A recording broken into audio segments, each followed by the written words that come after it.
E aí, meu senhor? Tudo Beleza? bem com você? Tudo Bem, jóia? graças a Deus. Estamos aí, né, para mais uma gravação, mais um Pó de Bairro. Mais um episódio do Pó de Bairro. Cara, que alegria, né? E aí, como é que você tá? Tudo bem? Beleza? Mais um dia sim e tal? Trabalhou, veio e Amigo. tal? Daquele jeito. Muito trabalho, viu? Cada dia que passa, O piora. dia tá curto, né? Tá curto. Rapaz, já deixei um monte de coisa amarrado para amanhã. Já. E se você não deixa, também atrapalha tudo, né? Já vai bagunçando. Vai bagunçando o outro dia.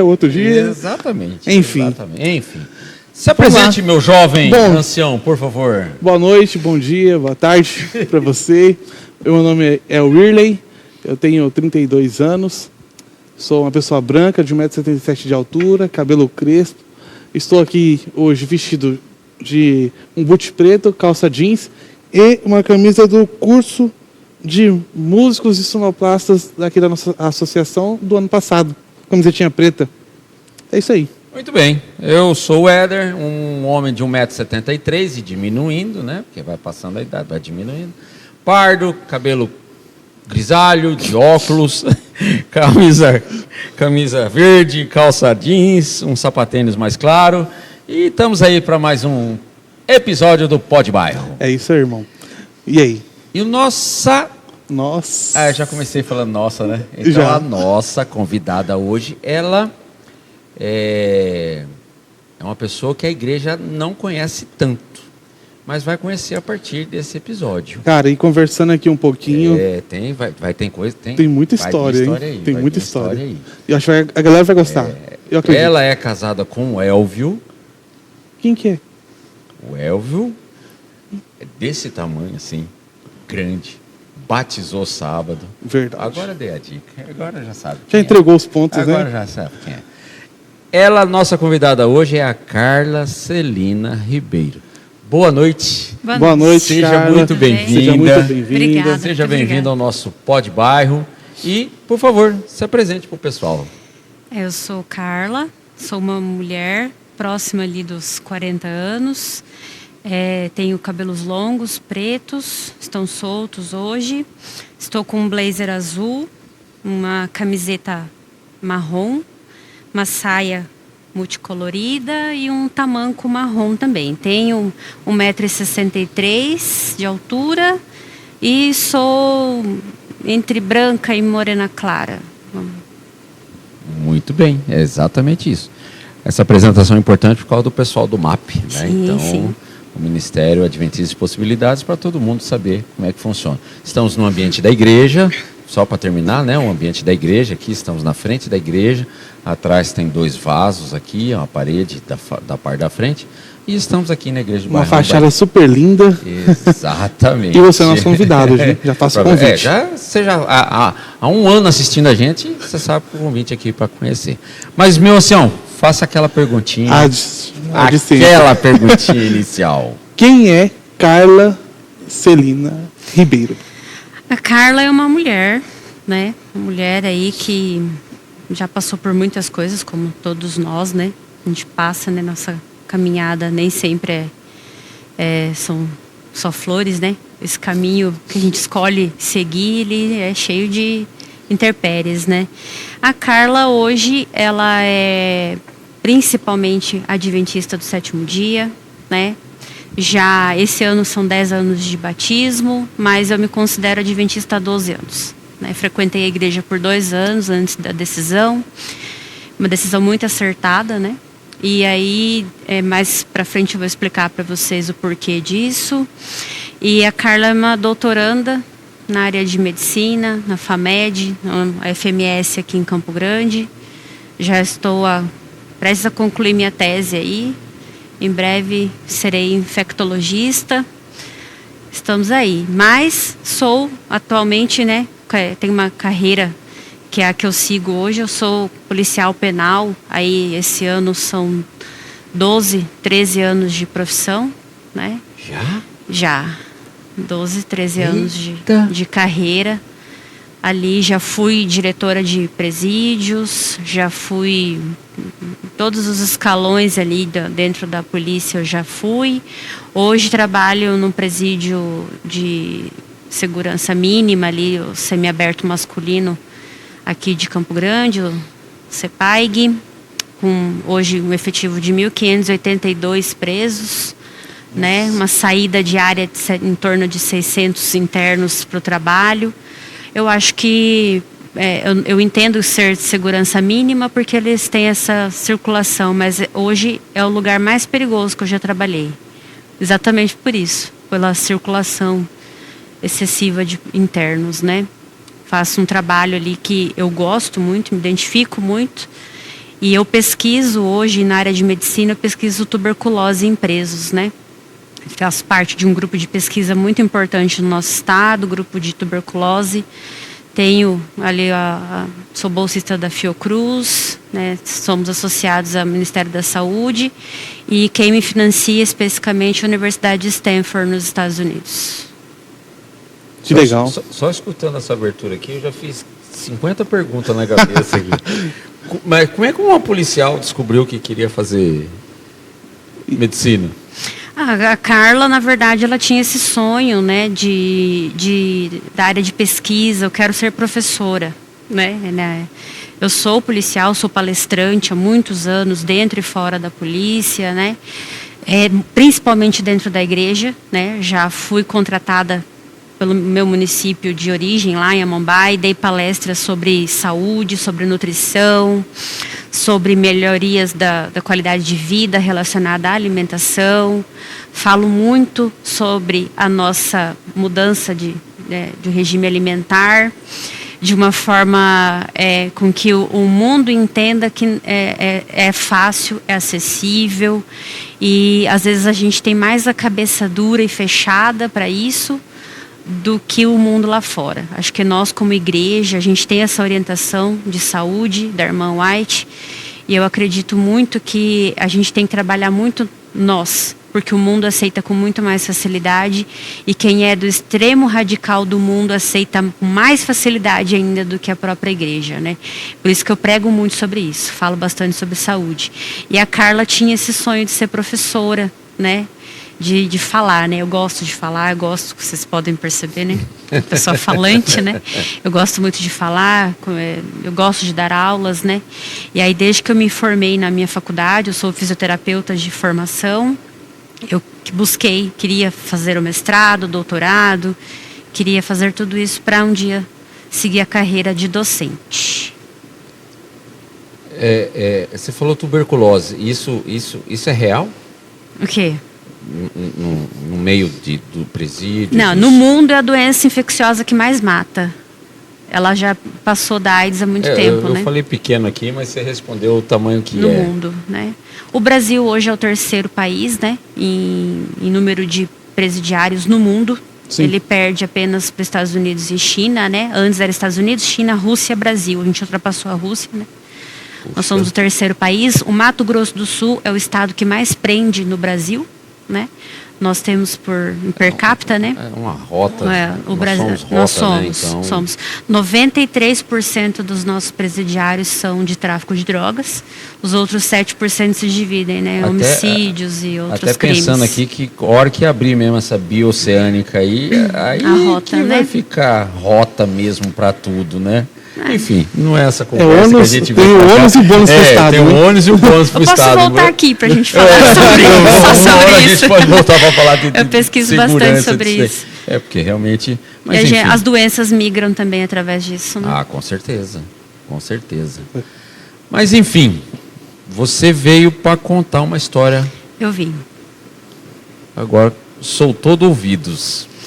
É uma história que ela é um pouco pesada, sabe, Éder? É uma história que ela não é para qualquer ouvido. Talvez alguns irmãos da igreja talvez se sintam um pouco sensibilizados, eu vou entender, eu entendo. Alguns não gostariam de ouvi-la, né? Que é muito complexa, né? Muito difícil, mas eu acho que ela é fundamental, ela é necessária, né? Existem coisas que acontecem, coisas que existem e que por vezes nós fechamos os olhos, preferimos não ver, não ouvir e negligenciamos por muitas vezes, né? A Carla, ela é uma menina de 13 anos que perdeu seu pai, né? Meu pai foi assassinado no portão de casa. Eu tinha 13 anos de idade. Como eu tinha te contado já, Éder, antes, eu tinha um comércio, né? Tinha uma oficina, uma autoelétrica lá na minha cidade, uma cidade de fronteira, né? Onde morre-se por quase nada, né? Muito facilmente, né? Olhou torto. Meu pai não era uma pessoa muito fácil também, não era uma pessoa muito fácil. Por quê? Né? Eu cresci vendo meu pai ser uma pessoa muito direta, muito reta, muito honesta. E dependendo de como você trata, você paga um preço por isso, né? E ele era briguento, ele não tinha muita paciência, né, também. Então, enfim, as condições levaram a isso. Algumas pessoas, talvez, se perguntariam o porquê nesse momento, assim, né? Por que Deus, né, tirou de mim, né, meu pai, que ali um esteio de família, né? Um exemplo para mim, como mulher, a gente precisa, né, ter esse referencial masculino, é muito importante. Só que eu nunca questionei. Na verdade, eu tive uma família, minha família de base, minha mãe, nós não temos uma religião específica, né? Então eu cresci sem religião. Eu não consigo nem dizer católicos não praticantes, né? Porque íamos à igreja em casamentos batizados, de missas de sétimo dia. Nunca ir na missa. Então, disse católico para dizer que se crê em algum Deus, né? Comunidade. Não para não dizer que é ateu, você fala que é católico, né? A minha família é mais ou menos isso. Não vive uma religião, né? E aí uma família vizinha, a minha, eles me convidaram para ir à Igreja Batista. Era um casal e duas meninas que nós éramos muito amigas, né? Eu e minha irmã, né? Minha irmã do meio, a Cláudia. Nós éramos muito próximas dessas duas meninas e eles viram uma oportunidade, viram uma fragilidade ali, começaram a me levar para a Igreja Batista Central, lá em Amambai. Na época, eu entrei numa classe que existia na igreja lá, que era uma classe de preparação para o batismo. E a ideia do pastor, na época, é que você ficasse até que existisse uma campanha de batismo e que você se batizasse. Então, eu fiz todo o estudo, chegou no dia, ele perguntou. E eu, não. Aí, continuei na classe. E os meus amigos, quem eu conhecia, estavam em outras classes da escola, né? Da escola dominical, no caso. A nossa sabatina deles era dominical. E aí, eu fiquei ali, chegava o batismo, não me sentia preparada, não sentia aquele desejo do batismo, não. Aí eu fiz aquela classe por 3 vezes. E o pastor chegou em mim e ele falou assim, Carla, não tem mais o que... Você já estudou. É como se eu fizesse o ouvido da voz de Deus 3 vezes, né? Sim. Eu tenho mais o que te ensinar. Ou você decide pelo batismo, ou você vai ficar frequentando essa classe aqui, com alunos iniciantes, e as pessoas decidiam pelo batismo e eu não. Porque, mesmo sendo muito jovem, eu já tinha uma consciência, por conta da criação também, de que aquilo era algo muito sério. E se eu não sentia verdade naquilo, eu não fiz. E acabou que eu vim morar aqui em Campo Grande, com a minha irmã mais velha, para estudar, porque aqui tinham escolas melhores. E ganhei bolsas aqui, né? Bolsas de estudo aqui, estudei aqui em bons colégios. E aí, nessa época, não existia religião na vida, né? 14, 15, 16 anos, era estudo. De manhã, de tarde, de noite, fazia cursinho, estudo. Chegou a época dos vestibulares, e ali eu prestei 7 vestibulares, porque eu não tinha ideia de qual carreira eu ia seguir, não consegui definir nada. E aí eu pensei, os vestibulares vão decidir por mim, em qual eu passar eu vou, eu passei nos 7. Então, não adiantou a minha estratégia, né, naquele momento. E, né, eu tenho até um certificado do MEC, eu gabaritei o Enem naquele ano. O Enem, ele era diferente do que é hoje, né? Ele tinha 64 questões e a pontuação da redação era até 1000, né? Então, eu acertei as 64 questões e tirei 998 na redação. Aí eu ganhei uma bolsa de estudos para qualquer universidade, qualquer curso que eu quisesse. E ali eu pensei em algo em que eu não tivesse feito nenhum vestibular, algo diferente, e que eu pudesse estar próximo da minha família, da minha mãe, que ainda estava fragilizada, por mais que o tempo tivesse passado. Ela já tinha se casado novamente, mas eu gostaria de estar próxima da minha irmã, da minha mãe, E daí eu optei em fazer a faculdade ali em Dourados, fazer o curso de fisioterapia pela Unigran, que eu fiz com bolsa do ProUni, e eu ganhava um auxílio, uma bolsa auxílio que existia naquela época, que era de um salário mínimo. Então eu conseguiria me manter, conseguiria estudar, fiquei bem, foi isso. Nessa época, eu sentia aquela necessidade da religiosidade. Com 18 anos já, né? 18 anos, né? Primeiro Ok. ano de faculdade ali, eu já sentia aquela necessidade daquela fagulha, daquela centelha que a gente busca, né? E eu tinha a Bíblia que eu ganhei da Igreja Batista e volta e meia eu folheava ela. Eu folheava, eu lia. Aí um dia eu decidi que eu ia ler ela inteira. Eu li ela inteira, eu destruí essa Bíblia. Que eu lia, eu pesquisava na internet algumas coisas, eu relia. E ali, a minha faculdade foi extremamente estressante, ela era integral. E eu comecei a fazer alguns turnos à noite. Eu comecei, no meu último ano, eu já consegui emprego. Eu já era intensivista. No meu último ano de faculdade, já trabalhava nas UTIs dos hospitais lá em Dourados. Então, assim, o tempo era muito, muito pouco. Muito pouco mesmo. E o tempinho que eu tinha, eu dormia. Aí eu, às vezes, sentia alguma necessidade, eu lia aquela Bíblia, pesquisava. Final de semana eu ia para casa. E aí, aconteceu assim, de quando eu me formei, eu comecei a ter um pouco mais de tempo. Aí eu falei, agora eu vou procurar. Eu quero uma religião. Eu quero saber o que Deus tem para mim. Porque eu entendi que na igreja onde eu frequentei, talvez não fosse aquilo. E aí, por alguns momentos, a minha mãe teve algumas dificuldades em relação ao irmão dela. Ela tinha um irmão que veio a falecer, ela tinha um problema de saúde, um câncer muito grave. E eu fui com ela em uma igreja, que ela tinha, uma amiga chamou ela para ir, ela acabou indo, né? A igreja mundial, né? Eu fui com ela, aí eu vi aquele culto, aí eu fiquei, gente, é isso aqui? Aí eu entendi uma coisa que é o que eu digo até hoje, né? O ateu, ele não é ateu porque ele não crê em Deus. Provavelmente ele é ateu porque ele não crê no Deus que foi apresentado para ele.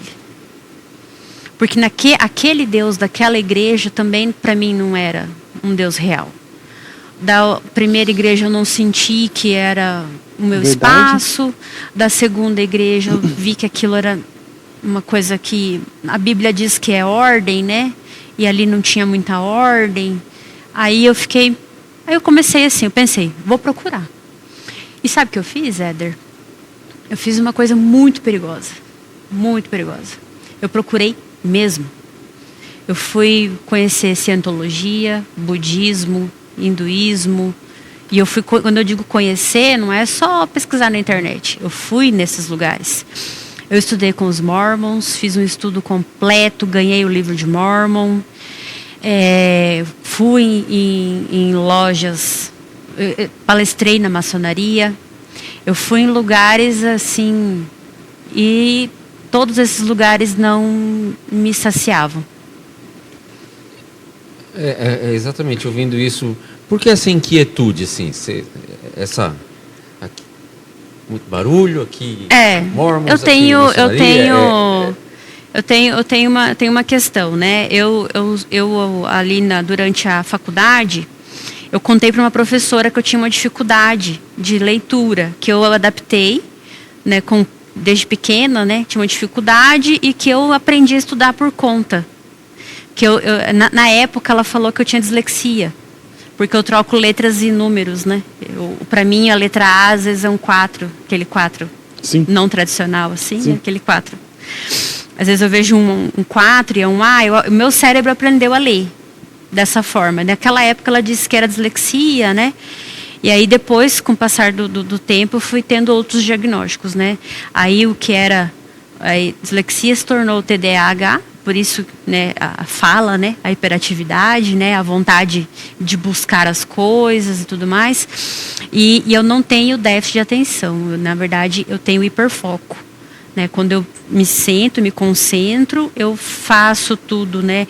O meu último artigo eu escrevi em 2 dias, né? Que eu publiquei numa revista de renome internacional, eu escrevi em 2 dias, porque eu tenho hiperfoco. Então, Até tinha conversado com alguns irmãos esses dias atrás sobre, né? Eu aprendi inglês sozinha, lendo, sendo rápida, né? E essa questão da religião veio disso também, do hiperfoco, né? E a busca por conta da minha ansiedade, né? O saciar-se, né? E aí eu fui em todos esses lugares e não encontrei. Te confesso assim que eu não encontrei, não me encontrei. E aí eu li o Alcorão. Tentei ir numa mesquita onde eu não fui aceita, não me deixaram entrar porque eu não tinha um homem me acompanhando. Mas olha os caminhos, olha os lugares por onde eu andei, né?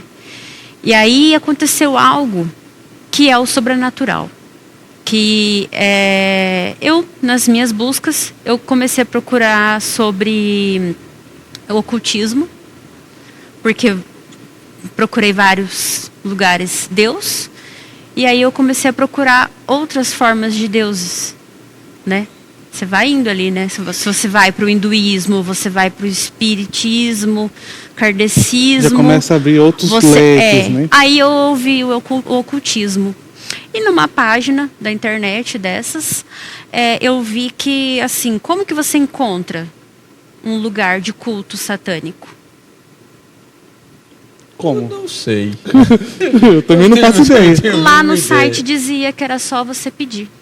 Porque, na verdade, Deus, ele escuta a nossa mente. É por isso que, às vezes, assim, a gente tem que tomar... Às vezes não, sempre. A gente tem que tomar muito cuidado com os trejeitos. Porque Satanás nos vê. Sim. Os anjos caídos, eles nos veem. Então, às vezes você cumprimenta com carinho uma pessoa, ela sai, você faz aquela careta. Satanás está vendo? Ele sabe todo o que você pensou sobre aquela pessoa por conta daquele olhar que você fez. Das suas manifestações. Exato. Porque Entendi. ele não consegue ler a sua mente. Exato. Então, ele se encarrega arduamente de ler você por fora. Então, naquele site estava escrito: peça, fale em voz alta o que você quer. Descobrir onde é, como que eu posso encontrá-lo. E foi o que eu fiz. Sabe aquele tabuleiro Ouija, das letrinhas, assim? Sim. Né? Foi mais ou menos aquilo, né? Você pega e fala, né? Eu queria ter um encontro. Queria saber onde que era. E eu vou te contar que eu estava em um supermercado, isso morando em Dourados, trabalhando já em Dourados. Uma mulher chegou até mim com um papel e ela me disse: o que você procura está aqui. E ali tinha um endereço, um horário e um dia. Do nada, assim. O que você procura E está qual foi a sua aqui. reação? Eu sabia o que era. Sabia? Eu sabia o que era. Naquele momento, porque ela falou e virou e saiu. E você nunca mais viu essa pessoa? Não. Eu abri o papel, lá tinha um endereço, um horário e uma data. E o dia era sexta-feira à noite. Sábado, né? Sexta-feira à noite. Eu fui. Eu não pedi? Eu fui. Eu nunca tive receios, eu fui. Era uma casa, uma mansão. Vou te escrever assim, um lugar suntuoso, lindíssimo, belíssimo, coberto de mármore. Coisa mais linda, estátuas, esculturas, a arte nas paredes, maravilhosa. Eu entrei, eles já estavam me esperando, tinha uma cadeira sobrando. E ali eu fui iniciada em um culto, em uma sociedade satânica. Isso em Dourados. Em Dourados, né? Por isso que eu te falo que talvez alguns irmãos não gostariam de ouvir, porque talvez algumas crianças, algumas pessoas possam repetir esse mesmo trajeto, né? Aí, ali eu aprendi algumas coisas, Éder. Eu aprendi assim que o ser humano, ele chega a lugares e a ações que a gente não imagina. A gente não imagina.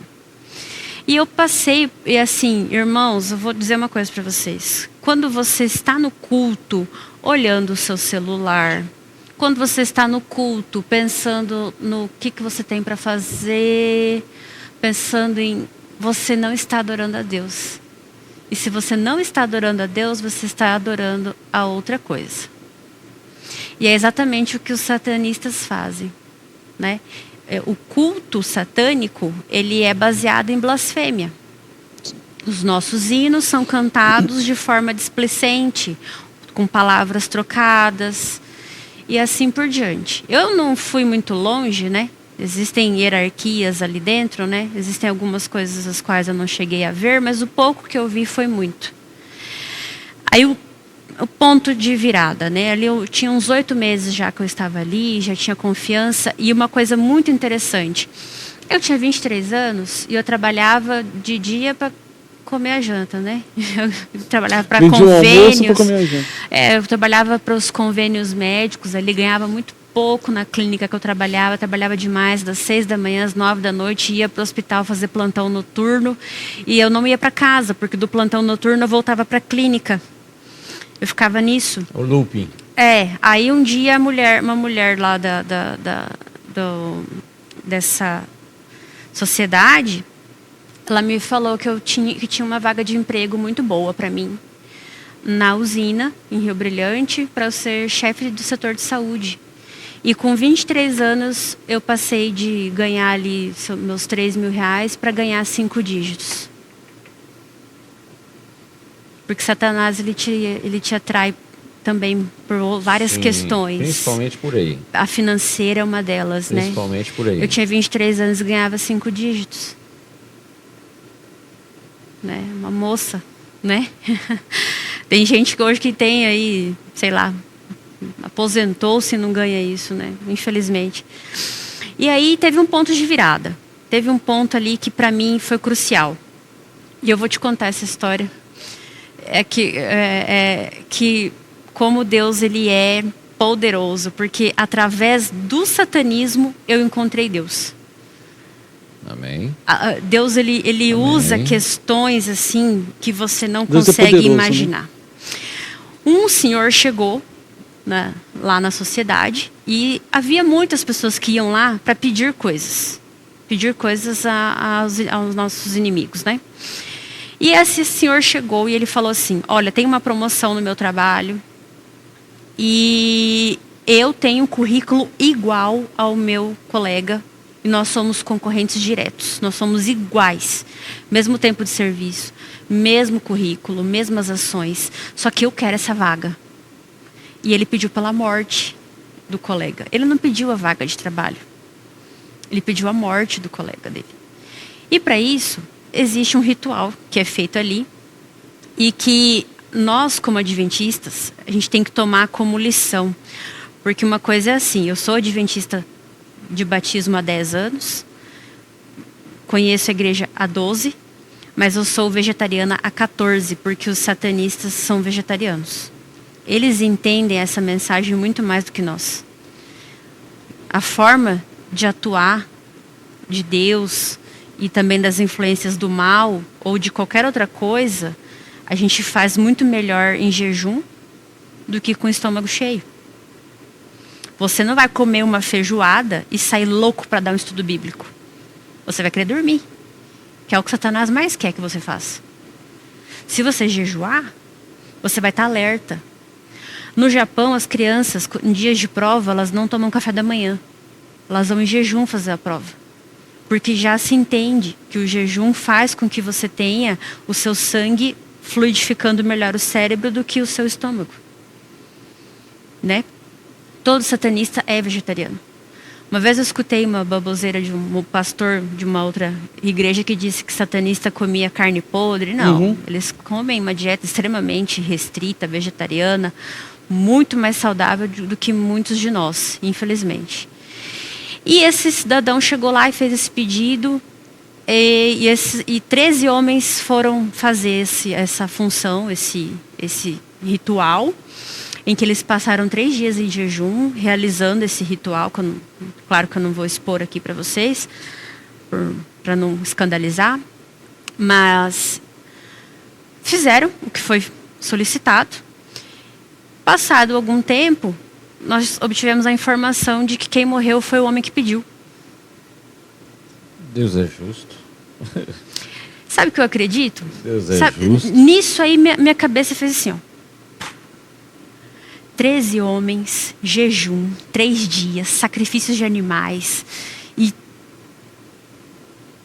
Deus é maior. Aí você Satanás pensou assim, não consegue. Tem alguma coisa superior a Na isso. hora veio a minha cabeça. Satanás não consegue por conta própria.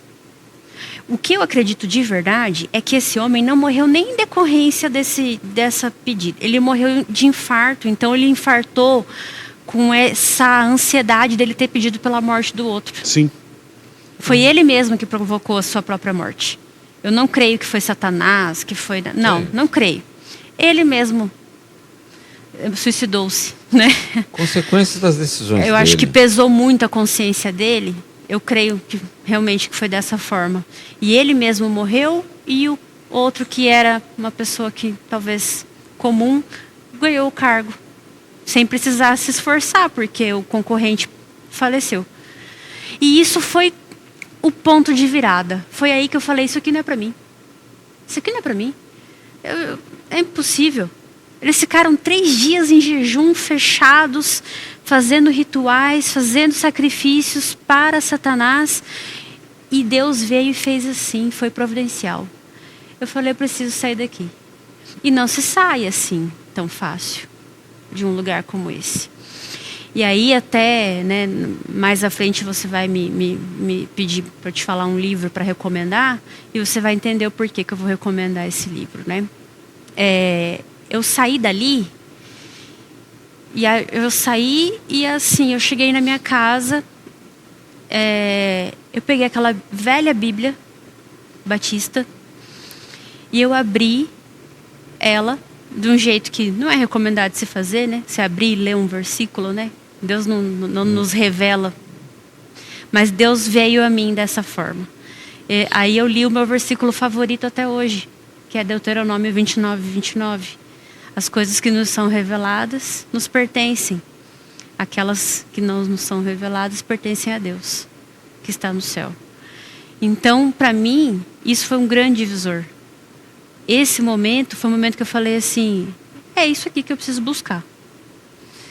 E aí, eu me casei, né, brevemente, logo depois disso, cerca de 5 meses depois disso eu me casei.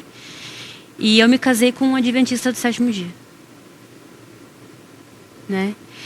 E aí eu conheci a igreja, só que eu já estava com aqueles calos todos, né? Aquela bagagem toda ali, né, que eu tinha passado. E eu levei 2 anos para ter certeza. Porque aí o meu primeiro esposo, né? Ele era a primeira ancião da igreja, tesoureiro. Então eu pude ver os bastidores da igreja. E eu pude saber com total fidelidade, certeza e coerência que esta igreja é sincera, honesta e verdadeira. Quando eu vi que finanças, que é o primeiro ponto que a gente observa numa igreja comum, era tratado com tanta seriedade como é tratado aqui, foi crucial. Foi assim, um divisor. E aí eu fui estudando fui lendo o espírito de profecia, fui me aprofundando cada vez mais nessa religião, fui entendendo os propósitos de Deus para mim, e eu me batizei num sábado e comecei a pregar no outro. E aí eu já fui secretária de igreja, daí pouco tempo depois já fui distrital, e aí tudo aquilo que eu tinha estudado serviu como fundamento para eu entender o Deus que a gente serve hoje. O poder do Deus que a gente serve hoje. Que se manifesta aqui entre nós, nessa igreja. Deus não tem placa, né, de igreja, né? Mas algumas pessoas confundem quando a gente diz que somente os adventistas vão para o céu, né? Mas quando se tem luz, né?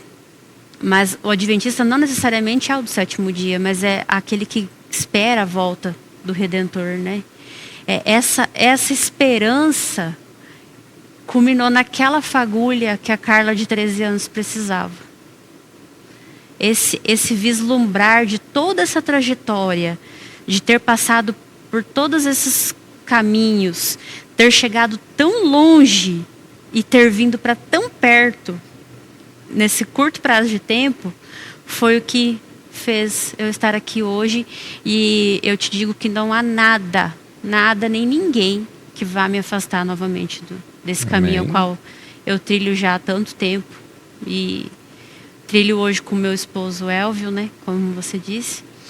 E que espero que nós todos aqui um dia estejamos juntos, Amém. né? E olhando para o céu, dizemos, né? Esse é o Deus ao qual aguardávamos. Amém. Escutando você falar, me veio uma pergunta na cabeça, assim: o quanto, pelo fato de você ter andado em outras religiões, andado no ocultismo, o quanto nós estamos de guarda baixa para o inimigo? Muita, extremamente, muita. Porque da mesma maneira que a sabedoria divina, mas tem um inimigo perspicaz. Eu escrevi isso porque você me pediu uma mensagem final, mas é basicamente isso, irmãos. Assim, nós estamos muito próximos, porque nós imaginamos que a gente precisa ir muito longe, como eu fui, mas não. No banco da igreja você vai estar adorando Satanás. Você vai estar adorando Satanás.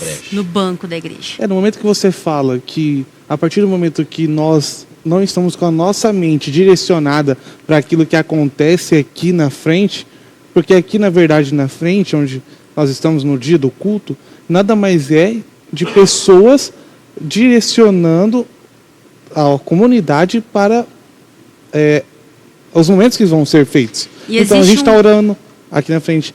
As mensagens que são faladas aqui na frente servem de mensagem para a gente refletir na mudança que nós precisamos fazer em nossas vidas.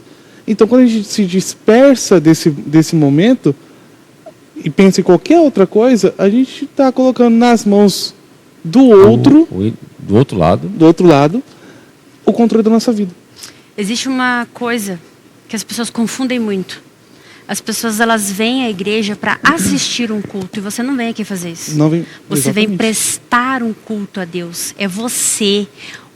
Mas o sacrifício é isso. É você levantar da cama, se arrumar, pegar seu carro, vir à igreja. Não estou dizendo que quem assiste no YouTube, né, por um momento, se é necessário, uma época foi importante. Se é pandemia, se é necessário, faça. Não deixe de fazer. Sim. Mas por preguiça é satânico. Por falta de vontade, o casal ele tá ali para isso. Vem. Hoje não. É impossível. Você tem que ir. Porque é você prestando um culto a Deus. Você não vem... Eu ouvi uma vez uma irmã lá, acho que em Carapó. Como eu era distrital, eu rodava toda ali em torno de Amambai. Ela falando para mim que ela não se sentia à vontade de batizar na igreja, porque ela não sentia aquela emoção nos louvores que ela sentia em outras igrejas. Que ela queria sentir algo. Aí eu expliquei para ela, falei assim, você não tem que sentir nada. Porque, assim. Na verdade, você está indo para você se oferecer. Você é o sacrifício. Você é o culto. Você não está indo lá para assistir. Isso aqui não é uma atração. Apresentação, né? A pessoa, quando ela vem cantar aqui à frente, um louvor, ela não está cantando para quem está ouvindo, não é uma plateia. Sim. Ela louva a Deus que está ouvindo. É uma oração, é uma prece. Exatamente. Então, quando tem alguém que cantando e você está conversando no banco, não existe em cima do muro, irmãos. O em cima do muro, você já está do outro lado. Sim. Se você vem com má vontade, você está em cima do muro. Você está do outro lado. Se você vem para cá pensando em distrair alguém, em conversar, eu vou aproveitar que a minha amiga vai, eu vou lá para encontrar com ela e vou ficar conversando. Você vai atrapalhar a sua amiga, se atrapalhar e atrapalhar os irmãos que estão em volta. A sua vestimenta, ela atrapalha. A sua vestimenta é para Deus. Uma vez eu encontrei no presídio 2 presos conversando numa copinha com uma Bíblia, falando assim, mas na Bíblia não está escrito que você tem que ir de terno na igreja. E bem na hora eu entrei e eu falei, está sim. Está sim. Aí eles, aonde, dona Carla? Eu falei assim, não está dizendo que é para você oferecer o seu melhor? O que é o seu melhor na nossa sociedade de hoje? Aqui no Brasil, a saia, né? As mulheres, né, da nossa igreja têm o costume dos vestidos e das saias. Por quê? Porque é o que se tem como mais elegante, o mais... Na Europa é o contrário, as nossas igrejas, as mulheres vão de calça, porque na Europa a saia é algo sensual, é algo que é mais para o marido, para o acompanhante, para um momento mais romântico. Elas vão de calça, só que não é a nossa calça. Nossa calça skinny, seca, Sim. leg, é uma calça alfaiataria, uma calça condizente com o lugar onde você está indo. E quando eu digo isso, eu estou falando no sentido assim, você está indo se encontrar com uma pessoa de extrema importância. Se você fosse ao fórum, falar com o juiz, você iria com qual vestimenta? Com a sua melhor. Até porque você não entra com outro vestimento. Hoje em dia, Você não entra de qualquer jeito. Bermuda você não entra. Boné. De qualquer jeito. Você vai de tênis, falar com... Né? A não ser que seja a única roupa que você tenha. Você é sempre bem-vindo. Você venha como você estiver. Mas se você tem como, não temos desculpas para isso. E a roupa feminina, eu já dei muitas palestras na igreja sobre isso, né? Já fiz cursos de mordomia com mulheres para falar sobre a vestimenta, o quanto ela atrapalha, o quanto ela pode ser satânica dentro da igreja. Um decote, uma roupa transparente, ela vai estar atrapalhando pessoas que foram realmente com uma intenção sincera de louvar a Deus, e ela não vai conseguir por conta de você. Esse pensamento, ele tem que estar inculcado na jovem, nos homens também, porque as calças hoje em dia vêm embaladas a vácuo nos homens, eles vêm à frente aqui. A vestimenta... Mudou muito as gerações e foi mudando a roupa. Não nos interessa, porque nós não somos temporais. Entendeu? Nós não somos temporais. Nós vamos vestir conforme a moda, né? Eu estou aqui com um blazer, uma saia, uma camiseta, mas é atemporal. A modéstia, ela é atemporal. Correto? Não tem como. No meu trabalho, eu tenho uma farda para usar. Quando eu vou à faculdade, já aconteceu de eu ter que sair do plantão correndo para ir para a faculdade e dar aula de farda. Os alunos tiram foto. Eu vejo os alunos tirando foto da professora de farda, né? Tá armada. Né? Todo mundo fica quietinho. E já aconteceu de eu entrar na sala de aula com o coldre e a arma do lado. Já aconteceu, já fui denunciada por estar entrando armada. Não tá pra muita conversa, Já aconteceu comigo. Já fui fechada em estacionamento de universidade por alunos que eu dei nota baixa. Meninos. Homens, né? Assim, meninos. Né? Pra você ter uma ideia, já aconteceu comigo. Por quê? Porque nós não somos comunistas, né? Não existe o cristianismo e o comunismo não andam juntos, né? E as universidades, infelizmente, hoje estão, né? Enfim, esse também é um assunto para um próximo também, se você quiser, né? Outro episódio. Uma outra conversa. Mas, assim, nós temos que estar atentos 24 horas. 24 horas. Sabe, aquela velha... Tem geralmente nos batalhões, né? Se Deus não cuida da cidade, em vão vigia o sentinela. Exatamente. Né? Então, Deus não guardar a cidade. Nós temos que estar sentinelas o tempo todo. Vigiando o tempo sempre todo. Alerta. Os filhos... As pessoas, os diáconos têm que voltar a puxar a orelha de quem está com o celular na igreja. Os diáconos têm que voltar a puxar a orelha de quem está com o telefone tocando dentro da igreja. A gente tem que voltar a emitir ali, celular, por favor, silencioso. Eu acho engraçado isso aí, porque era algo que há 15, 20 anos existia, né? Perdeu-se. E a gente perdeu muito rápido esse... Perdeu. Perdeu. Esse senso de educação dentro da igreja, né? E perdeu até mesmo, assim, os pais atuais não mandam nos filhos nem dentro da igreja. Sabe? Tem muito. Não, eu vou além. Nem em casa, quem dirá na Então, igreja. a igreja só é Uma extensão. uma extensão do que não acontece. Mas não é esse episódio. Mas vamos não para pra outro isso. assunto. Isso é para outra oportunidade, Sim. enfim. Mas eu tenho tanta pergunta, mas o tempo não permite, né, a gente fazer isso.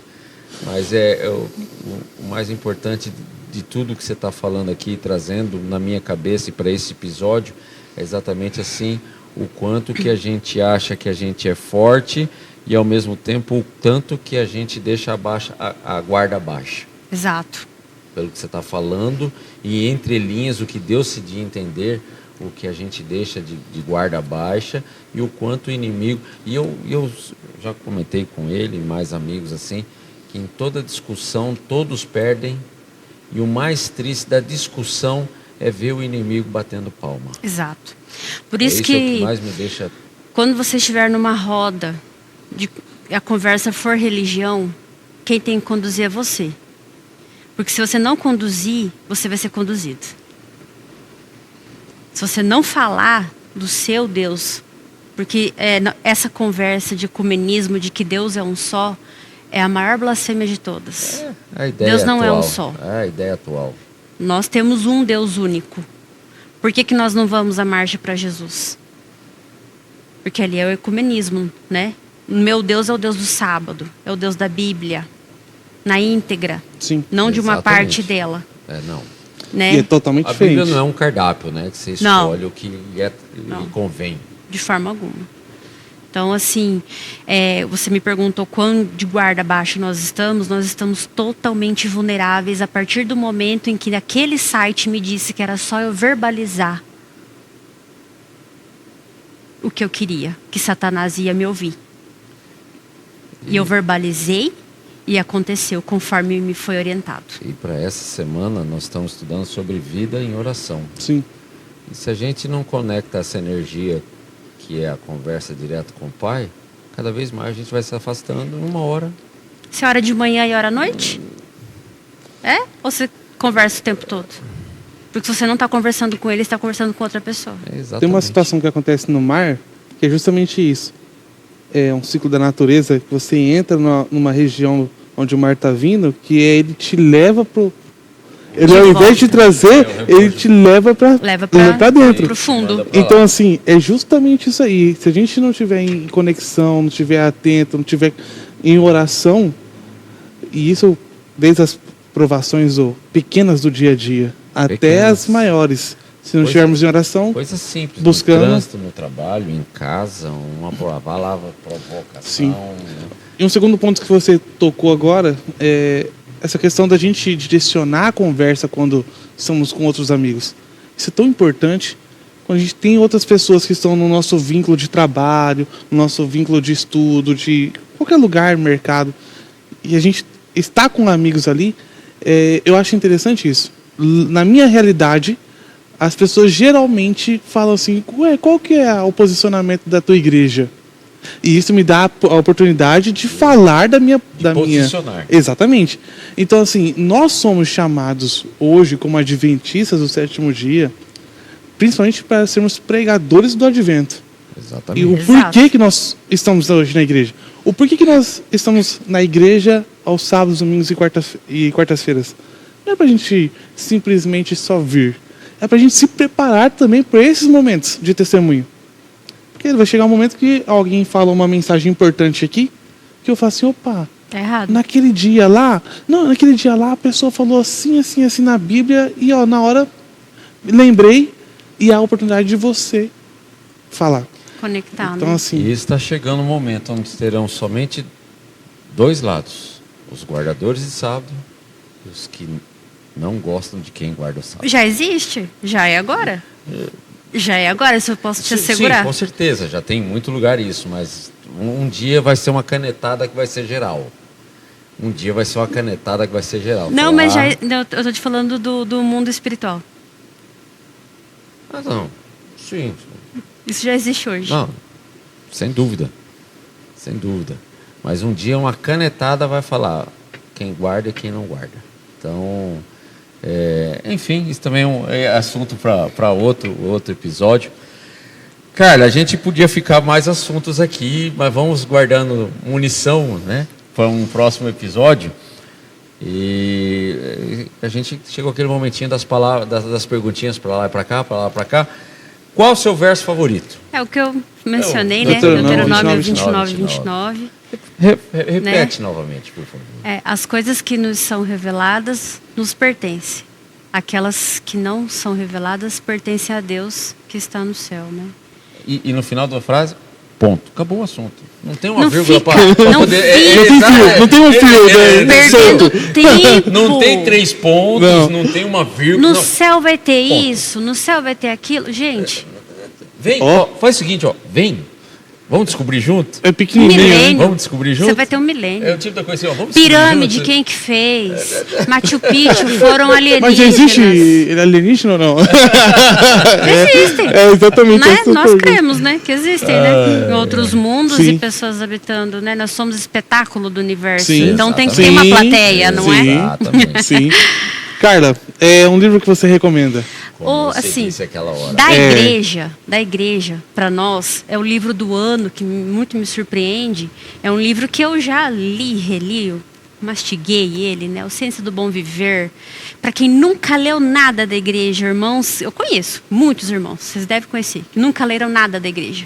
Começa pelo Ciência do Bom Viver. Ele é pequeno, é um livro bom de leitura, é um livro que você precisa, se você é adventista, se você se diz adventista do sétimo dia, você precisa conhecer aquelas verdades que estão ali, a respeito de todas as questões de saúde. Em toda a ciência E é do bom o- viver. E é o começo, é o pontapé ali, né? Start. Nós tivemos o batismo do Elvio no sábado e a família dele veio, né? Família que não é adventista. E aí perguntaram sobre a questão da carne, né? Aí eu expliquei, né?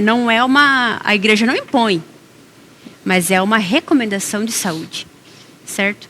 E aí, o porquê que no Junta Panelas não tem, mas a pessoa come em casa, né? Porque aqui é a casa do Pai. Se ele está te falando que não pode, não se deve, né? Se possível evitar, por que na casa dele você vai fazer diferente, né? E aí, para quem quer começar, eu acho uma leitura boa, suave. Para quem quer se aprofundar em tudo que eu falei, nas questões do ocultismo, eu recomendo um livro muito antigo, muito não, é antigo, né? Ele é de 1982, Roger Morneau, Viagem ao Sobrenatural. Sim, Vocês já leram? Sim. Desse tamanho, 98 páginas, eu li em uma tarde. Viagem ao Sobrenatural.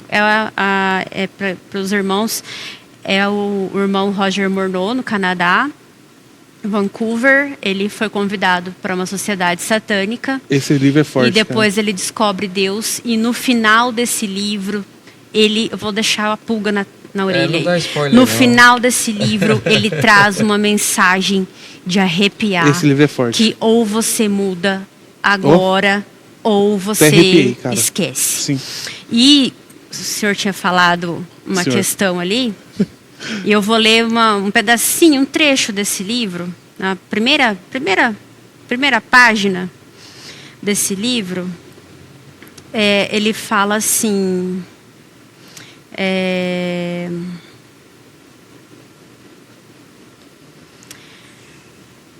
Roger Morneau está tendo um diálogo com um amigo que está dizendo que ele está em perigo porque ele abandonou o satanismo.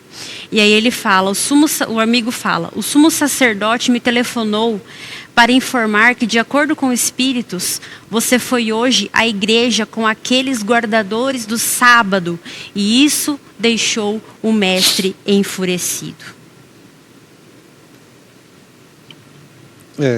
Quando eu te digo que essa guerra entre guardadores de sábado e do domingo, ela já é hoje, Sim. sobre isso que eu estou falando, meu irmão. Com certeza. Satanás se ira quando nós nos levantamos ao sábado para vir à igreja. Com certeza. Satanás faz de Quando a gente tudo para você não vir à igreja, para você não estar próximo, para você não comer do maná. Eles fazem de tudo. Vai furar o pneu do carro, vai acontecer isso, vai acontecer qualquer coisa para te irar, para você desistir e você não vir. Não vai ter internet para você assistir pelo YouTube, não, porque ele se ira. E você falando sobre isso, eu fiquei pensando aqui na minha cabeça, né, raciocinando. Infelizmente, até próprias situações aqui dentro, no próprio dia do sábado. Entendeu? Da mesma maneira que ela falou que a gente se perde a atenção, as pessoas perdem a atenção Sim. aqui, a pessoa vem para tirar a paz do outro. Mas eu posso te A pessoa vem contar para tirar a paz do outro. que um reconhece o outro, né? Não, eu vou te falar de uma forma triste. Eu te falo que dentro das nossas igrejas tem muitos satanistas. Eles estão aqui para isso. Eles estão infiltrados para isso. A irmã White fala sobre isso. Que no fim dos tempos, muitos estariam infiltrados. Muitos espíritos malignos estariam sentados nos bancos da igreja, ocupando lugares que deveriam ser dos santos. Não preciso te dizer mais nada. Faz tua próxima pergunta. Faz. Quer que eu faço? Tem uma pergunta interessante para saber agora. É. O que você faz Qual é o seu hobby nas horas vagas? Tempo de qualidade em família. Muito bom. Apenas. E o que é o tempo de qualidade em família? A gente faz estudo. A gente vai para a natureza. Não só no sábado, mas a todo momento. Rapelzinho, assim, uma coisa assim? Mais radical? Não. Contemplação da natureza. Isso. Cadeira, pezinho no chão. Pé no terra, chão, na areia, uma caminhadinha na grama. num parque. Mas sempre Contemplação da natureza. juntos. Sempre que eu posso estar com a minha família. Nós vamos ficar de férias agora, nós vamos para Amambai. Sempre que eu posso, família. Eu sou uma influência na minha família, eu preciso estar ali. Eu tenho sobrinhos, eu tenho minhas irmãs, tenho minha mãe, eu tenho as pessoas próximas. Isso eu preciso, Sim. essa conexão. Eu preciso e Deus se alegra. Deus se alegra. Com certeza. Dedicar-se. Porque é o que você mais precisa fazer. Não olha. Irmã White, ela fala que a mãe não se demore no portão com a vizinha. Dedica-se para o filho, para o seu esposo. Não se demore, não fica ali fofocando, conversando não, que você vai se distrair. Sim. Vai cuidar dos seus. É sério esse assunto. Cuida dos seus. É lógico, sério. Você vai dar um estudo bíblico, você vai levar a mensagem, tudo isso. Mas cuida dos seus. Porque para você ter seu filho ali, eu vou pregar sobre isso amanhã, né? Os irmãos já vão ter, o culto vai ser antes desse podcast passar, né? Mas eu vou ter pregado na quarta-feira sobre isso. Vou falar sobre isso amanhã. Até onde a sua oração chega? Até quanto, né? Porque Deus age no impossível, o possível somos Sim. nós, não é? E esse possível a gente tem que olhar primeiro para os nossos, né? Se você não cuidar dos seus, é mais fácil você espantá-los, né? Carla, personagem bíblico. Daniel. Eu me acho muito parecida com ele. Daniel. Quem orou 3 vezes? Daniel. Eu me identifico com Daniel. Mais uma vez, estamos estudando ele essa semana. Para encerrar, uma mensagem para o pessoal que está nos ouvindo, nos assistindo, aquela Irmãos, câmera ali. Cuidem primeiro das coisas do céu. Cuidem e tenham um olhar sempre atento para as coisas do céu. As coisas daqui, elas tomam conta de si mesmas. As coisas do céu nós precisamos buscar. Porque assim como eu acabei de dizer, Deus age no impossível. O possível você faz. Você pode fazer. O seu filho que está hoje fora da igreja, as pessoas que você gostaria que estivessem na igreja, faça, se movimente, não fique só orando por eles.